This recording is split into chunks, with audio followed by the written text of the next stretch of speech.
आज का इंसान क्यों हैरान परेशान और कहिए लाचार जिंदगी जी रहा है? क्यों? मजे के लिए जीवन जीता है, खाओ पियो मौज करो। आज का इंसान सिर्फ यही सोचा तो आज स्थिति हो गई ना, फिर से लॉकडाउन लगा, खासकर युवा पीढ़ी फिर से डिप्रेशन में आ गई। क्यों? इसलिए कि घर से निकलना नहीं पड़ रहा है उसको, पब डिस्को क्लब जाना मुश्किल हो गया। महिलाओं को भी डिप्रेशन हो रहा है, किट्टी पार्टी बंद हो गया। बहुत चिंता की बात है। सच ये है कि जीवन में मजे के लिए जीता है, मौज करने के लिए जीना चाहता है, वो अपने जीवन का विनाश करता है। आज जीवन का विनाश हो रहा है, परिवार का विनाश हो रहा है, लगता है सब कुछ नष्ट हो जाएगा। कल कौन जिंदा रहेगा पता नहीं। हम तो स्पष्ट कहते हैं कि सावधानियां, संयम, पुरुषार्थ करना चाहिए, अच्छी बात है, लेकिन उसका महत्व नहीं है। अगर हम सुबह जिंदा जग रहे हैं, सुरक्षित हैं, ईश्वर की कृपा है, इसलिए जीवित हैं। अच्छे से अच्छे लोग जो सारा पुरुषार्थ कर रहे थे, सावधानियां बरत रहे थे, संयम नियम से जी रहे थे और चले गए दुनिया से। ईश्वरीय कृपा है जो हम लोग हैं सुरक्षित। इसलिए हम लोग ईश्वर के काम में आज हाथ बटाएं, बुद्ध पूर्णिमा के दिन यज्ञ करें। इसलिए जो संकल्प पूर्वक रहता है, परम पूज्य गुरुदेव कहते हैं, जो तप करता है, जप करता है, वही उपलब्धि को पाता है। हम लोग कहते हैं कौन सा ग्रह चल रहा है, कौन सा काल चल रहा है, कौन सा संकट का काल है। देखिए परम पूज्य गुरुदेव ने बहुत अच्छी बात कही। इस निराशा भरे वातावरण में आज की बातें सकारात्मक बातें हैं। थोड़ा हम लोग सोच करके आत्म परीक्षण करें और उस बात को सोचें और उसे जीवन में उतारें कि कोई भी ग्रह मनुष्य में आत्मबल से प्रबल नहीं होता, कोई भी ग्रह। हाँ, अगर ग्रह का दुष्प्रभाव है तो ग्रह का जप करें, दान कर उसे शांत रखना चाहिए। लेकिन एक बात ध्यान रखें, ग्रह की उपस्थिति कहाँ तक होती है? शरीर तक, ज़्यादा से ज़्यादा मन तक। और आत्मा की उपस्थिति कहाँ तक होती है? असीम तक, यानी परमात्मा तक होती है। कोई भी ऐसी चीज़ नहीं जो मनुष्य की आत्मा को बांध सके। ये बड़ा महत्वपूर्ण बात है। परम पूज्य गुरुदेव ने ये बात कही और स्वामी विवेकानंद ने भी कहा, मित्र किस बात का रोना रोते हो, क्यों रोते हो? क्या तुम नहीं जानते कि आत्मा ही प्रभावशाली है? स्वामी विवेकानंद कहते हैं, जड़ प्रकृति कभी प्रभावशाली नहीं होती, चेतना प्रभावशाली होती है। क्यों रोते हो? लेकिन हम महसूस नहीं करते ना कि हम शुद्ध बुद्ध चैतन्य आत्मा है, विशुद्ध आत्मा है। हम तो अपने को जड़ माने बैठे हैं, शरीर माने बैठे हैं, ज़्यादा से ज़्यादा मन माने बैठे हैं। हम अपने को आत्मा समझते हैं, आत्मा एक शब्द है, उसको महसूस कहाँ करते हैं। जड़ प्रकृति कभी प्रभावशाली नहीं होती, चेतना प्रभावशाली होती है। इस बात को समझना चाहिए। और जड़ में ही सारे ग्रह नक्षत्र सारे लोग आते हैं। जो आदमी भाग्य के सामने घुटने टेक देता है वो कुछ नहीं कर सकता। लेकिन भाग्य समझना चाहिए, आज का कर्म ही कल का भाग्य। आज जो हम कर्म कर रहे हैं उसी कर्म का फल कल मिलेगा। अगर आज हम बहुत उटपटांग खा लेंगे, उल्टा पुल्टा बहुत गरिष्ठ मसाला मिर्च ज़्यादा खाएं तो कल पेट खराब होगा। हमारा भाग्य, हमारा कर्म का फल हमें प्राप्त हो जाएगा। आज का कर्म ही कल का भाग्य है। लेकिन कल पेट खराब ही हो गया तो हम चेतेंगे ना, उसकी व्यवस्था करेंगे कि हम कैसे पेट की शुद्धि करके फिर से चैतन्य हो जाए, फिर से सक्रिय हो जाए, पेट को सही कर ले। भाग्य का मतलब कर्म, प्रारब्ध। हाँ, ये भी सच है, भाग्य ही सब कुछ है, जिस पर बीतता है वही जानता है, क्योंकि सभी पुरुषार्थ कर नहीं पाते। लेकिन स्पष्ट है, भाग्य सीमित होता है और पुरुषार्थ असीमित होता है। लेकिन हम पुरुषार्थ नहीं कर पाते तो भाग्य के सामने घुटने टेक देते हैं। हमने देखा है पुरुषार्थ। एक हमारे मित्र हैं, लगभग अंधावस्था में पहुंच गए, लेकिन उनका पूजन, उनका दान, उनका हवन, उनका पाठ, उनका अभिषेक कभी नहीं रुका। फलस्वरूप कई वर्षों बाद वो समान अवस्था में आ गए। ऐसा भी होता है। ये सूक्ष्म पुरुषार्थ उन्होंने किया, उस पर उनको भरोसा था। देखिए यहाँ एक बात ध्यान से समझने की है, संसार में जो विजय है ना वो भी एक प्रकार का पराजय है, और आध्यात्मिकता में पराजय ही विजय होती है। अटपटा है, उल्टा है, लेकिन सच है। संसार में आप कितनी भी उपलब्धि हासिल कर लो, वह उपलब्धि आपके पुण्य को, आपके तप को छीन करने वाली। बहुत लोग उपलब्धि मानते हैं, लड़की मिल गई, हमको तो बहुत अच्छी लड़की मिली, अच्छी मिल जाती है। वो उपलब्धि नहीं है, विनाश है, आपके तप को, आपके पुण्य को छीन करने वाली है। इसलिए वो पराजय है। और आध्यात्मिक क्षेत्र में कितनी बार चोट खाएं, कितनी बार हारें, लेकिन हर हार आपके तप को बढ़ाता है, आपके पुण्य को बढ़ाता है। आध्यात्मिकता में आप कोशिश करते हैं, तुरंत आत्मज्ञान मिल जाता है क्या? नहीं ना मिलता है, तुरंत नहीं मिलता, एक ही बार में थोड़ी मिल जाएगा। हम तो कहते हैं एक बार, कहाँ, एक जन्म भी कम है, एक जन्म में नहीं मिलेगा, कई जन्म भी लग सकते हैं। आध्यात्मिक प्रयास में जितनी बार हारेंगे उतनी बार आप अपने मन को निर्मल करेंगे, आपका तप बढ़ेगा, आपका पुण्य बढ़ेगा। आध्यात्मिक प्रयास का अर्थ है अपने अंतर के परिष्कार का प्रयास। अभी जो हमने यज्ञ की बात कही, अपने अंतर का परिष्कार ही यज्ञ है, यही अध्यात्म है। पर एक बात को भली भांति हमें समझना होगा, ये भी बात सब ध्यान रखेंगे, सेवा, उदारता, परोपकार, सहनशीलता अध्यात्म नहीं है। हाँ, इसे हम प्रथम चरण कह भी सकते हैं, नहीं भी कह सकते। आध्यात्मिक प्रभाव का सीधा मतलब है कर्म संस्कारों से मुक्ति। पतंजलि कहते हैं तप करेगा, स्वाध्याय करेगा, ईश्वर प्रणिधान करेगा तो आध्यात्मिक जीवन का प्रारंभ होगा, चित्त की शुद्धि हो जाए। तप करने का मतलब दुख सहना नहीं है, जिसे सांसारिक भाषा में दुख कहते हैं, आध्यात्मिक भाषा में तप कहते हैं। लेकिन उस तप में विचलन नहीं है, चूंकि हमने दुखों का, परेशानियों का, कष्टों का स्वयं आवाहन किया। यहाँ पतंजलि कहते हैं तप का मतलब है कर्म का क्षय। एक कर्म होता है जिसमें चित्त बोझिल होता है, चित्त में कर्म बढ़ता, बोझ बढ़ता, और एक कर्म जो आप करते हैं जिसमें चित्त में कर्म घटता है, वैसा कर्म करना चाहिए। अरे दुख तो संसार में आदमी उठा ही रहा है, चाहे अनचाहे, कोई सुख थोड़े ही उठा रहा है। सुख की परिणति तो दुख में ही होती है, जल्दी से हो या देर से हो, पर सुख की परिणति दुख में ही होती है। और उस दुख से भी लेकिन कर्म बढ़ रहा है, कर्म का क्षय नहीं हो रहा अगर आप दुख उठा रहे हैं। ये बात भी बहुत महीन है, कहीं ध्यान से समझने की बात।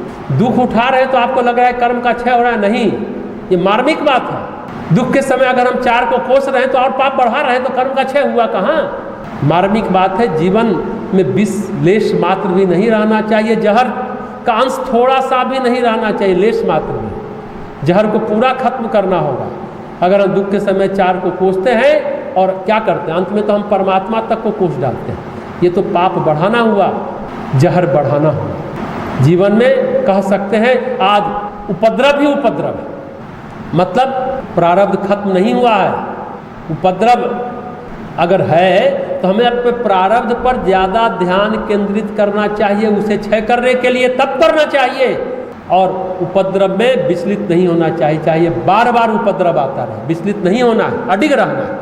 और बहुत अटपटी बातें कह रहे हैं, लेकिन है विवेक की बात। हम सभी को महत्वहीन हो जाना चाहिए, लेकिन हम क्या करेंगे, अरे हमको ऐसा कि हम दिखा देंगे, उसको शत्रुता निभाएंगे। महत्वहीन होना जीवन में सबसे महत्वपूर्ण बात है। संसार में हर आदमी अपने अधिकार के लिए मरा जा रहा है, यही तो समस्या है। बाकी संसार में और कोई समस्या नहीं है, अपने अधिकार के लिए मरा जा रहा है कि महत्वपूर्ण है। देखो हम कितने बड़े वीआईपी, वीवीआईपी हैं। सबसे महत्वपूर्ण बात है जीवन में महत्वहीन हो जाना। आपको क्या लगता है जीवन का मजा संभव है? मजा उठा रहे हैं क्या आज? चाहे कितना धन हो, अनंत रुपया पैसा हो, कुबेर का खजाना आपके पास आ जाए, मजा उठा पाएंगे क्या? मजा उठाना संभव है क्या? अपने शास्त्रों में लिखा है भोग रोग भयम। भोग जितना बढ़ेगा रोग उतना बढ़ेगा, जितना भोगोगे उतना रोगी हो जाओगे। इस बात को हम भूल चुके। परिणाम देखिए क्या है, सुख को विलेन नहीं बना रहे हम यहाँ, बस जितना जीवन जीने की आवश्यकता है उसे पूरा करिए, हो गया। जीवन का उद्देश्य सुख नहीं होता, और जो सुख मिला उससे प्रभावित भी मत होइए। सुखी जीवन का उद्देश्य छोड़िए, ये प्रारंभिक उद्देश्य भी नहीं है सुख पाना। अच्छा हम आपसे कहते हैं हम आपको बढ़िया बढ़िया खाना खिलाएं और आप भोजन में ही तृप्त रहें, ऐसा संभव है क्या? नहीं है संभव। आपके पसंद का खाना बना दे, 56 भोग खाने से आपको घेर दे, और कहे कि जो चाहे सो खाइए, आप जितनी मर्जी है उतनी खाइए, आप संतुष्ट हो जाएंगे? चलिए हाँ, ज़्यादा नहीं, 5 दिन लगा कि चलो क्या बढ़िया मस्त खाना खा रहे हैं, लेकिन 5 दिन बाद लगा क्या यही ज़िंदगी है? 5 दिन तक हम सिर्फ खाना ही खाते रह गए। हाँ, कुछ लोग होते हैं जो सिर्फ खाने पर ध्यान होता है, लेकिन कुछ ऐसे लोग भी होते हैं जिन्हें कुछ न कर पाने का डिप्रेशन होता है, फ्रस्ट्रेशन में कुछ नहीं मिला तो खाते ही चले जाते हैं, ऐसा भी होता है। भगवत गीता का एक भाष्य हम पढ़ रहे हैं, उसमें लिखा था अध्यात्म मार्ग पर जो चलता है ना, हर व्यक्ति का, सृष्टि का हर छोटा बड़ा उसका विरोध करता है। देवी देवता से लेकर ब्रह्मा से विष्णु तक सभी उसका विरोध करते हैं। माँ पिता तो करते ही हैं, अरे संसार में उपलब्धि हासिल करो, कौन साधना स्वाध्याय नियम संयम में लग गया, सब विरोध करता है। अध्यात्म पथ पर चलने का मतलब है सहयोग प्राप्त करना नहीं, सहयोग केवल आत्मा का मिलेगा और आशीर्वाद केवल परमात्मा का मिलेगा। देखिए, आप कहें कि ब्रह्मा विष्णु भी विरोध करेंगे, थोड़ा अटपटा लग रहा होगा। ब्रह्मा के मानस पुत्र थे ना, सनत कुमार आदि 4 भाई, बोलते थे कि हम बड़े नहीं होंगे, हम बच्चे रहेंगे, बड़े होंगे तो विकार आ जाएगा, काम विकार, क्रोध विकार, बहुत सारे ईर्ष्या द्वेष लोभ का विकार आ जाएगा, बालपन में ये नहीं रहता, इसलिए हम हमेशा बालक बने रहेंगे। जानते हैं ब्रह्मा जी तक उसका विरोध करते हैं। क्या कहा? संसार को नहीं संभालोगे, तत्व ज्ञान प्राप्त करोगे। मानस पुत्र ने ये चारों ने कहा तो ब्रह्मा जी बड़े नाराज हो गए। सृष्टि का काम करना है, तत्व ज्ञान प्राप्त नहीं करना है। नाराज होकर उन्होंने उन लोगों को त्याग दिया, चारों पुत्रों को। फिर ब्रह्मा जी के सप्तऋषि पैदा हुए, प्रजापति पैदा हुए, सभी बोले कि हम सृष्टि के लिए काम करेंगे। तो ब्रह्मा जी ने भी तिरस्कृत कर दिया, जिन्होंने कहा हम आत्मज्ञान प्राप्त करेंगे। अरे जब ब्रह्मा तिरस्कृत कर सकता है तो कोई आदमी आपको स्वीकार और सहयोग कैसे कर सकता है? हर माता पिता विरोधी करते हैं, इस बात को भली बात ही समझिए।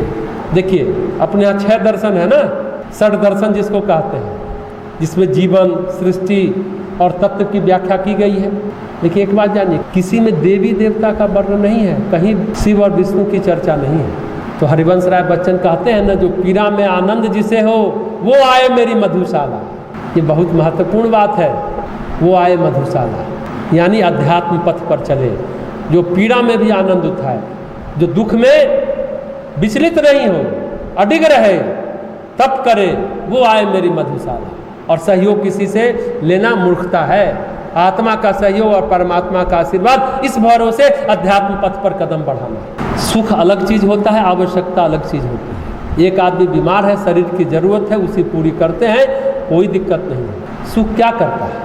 या अपने सुख में अभिवृद्धि क्या है? दूसरों के सुखों को छीन लेते हैं, तभी तो अभिवृद्धि होती है ना। ये भी बात है, आवश्यकता पूर्ति हो जाए, ये भी एक प्रकार का सुख है। यहाँ तक तो बात ठीक है, लेकिन सुख में लगातार अभिवृद्धि हम करते रहें, यह प्रकृति विरोधी बात है। विचारने की बात है, क्या कोई वृक्ष अपना फल खाता है? नदी अपना पानी पीती है? वायु जो है अपनी हवा को खुद लेता है? नहीं लेता है। एक मनुष्य है जो कहता है हम कमाए तो हम ही अपने ऊपर खर्च करेंगे, ये प्रकृति विरोधी बात है। यही इसलिए तो ये स्थिति है। यहाँ संग्रह करना एक सीमा के बाद प्रकृति विरोधी आचरण है। और कोई आदमी विलासी कब बनता है? जब वो संवेदनहीन होगा, उसके अंदर संवेदना नहीं होगी, वही विलासी होगा।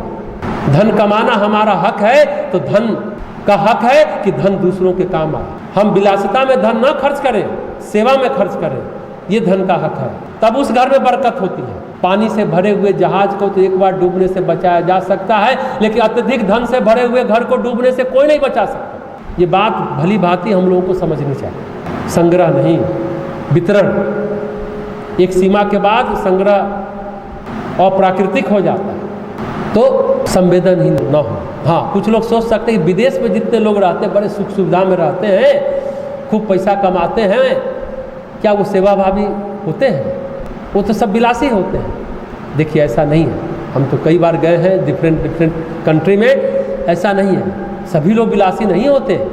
जैसे अपने यहाँ वैसे भी वहाँ भी सेवाभावी होते हैं, तपस्वी भी होते हैं, ढंग से रहते हैं, प्रकृति के विरुद्ध नहीं चलते, गंदगी नहीं सड़क पर फैलाते, सड़क पर थूक नहीं फेंकते, सिगरेट सार्वजनिक जगह पर नहीं पीते, डस्टबिन में ही कचरा डालते, घर की सफाई रखते, खुद से काम करते, खुद से सारा चीज़ करते। सरकार सड़क की सफाई करेगी, इसके लिए वो मानसिकता उनकी नहीं हो, तो ढंग से रहते हैं। हाँ, ठीक है, भारत को श्रेष्ठ भूमि कहा जाता है। पूरे दुनिया में, पूरे धरती में भारत को श्रेष्ठ भूमि कहा जाता है। उसका कारण है गंगा और हिमालय। इसमें आध्यात्मिकता है, इसमें प्रकाश है, थोड़ा बहुत अभी भी बचा हुआ है, इसलिए श्रेष्ठ भूमि है।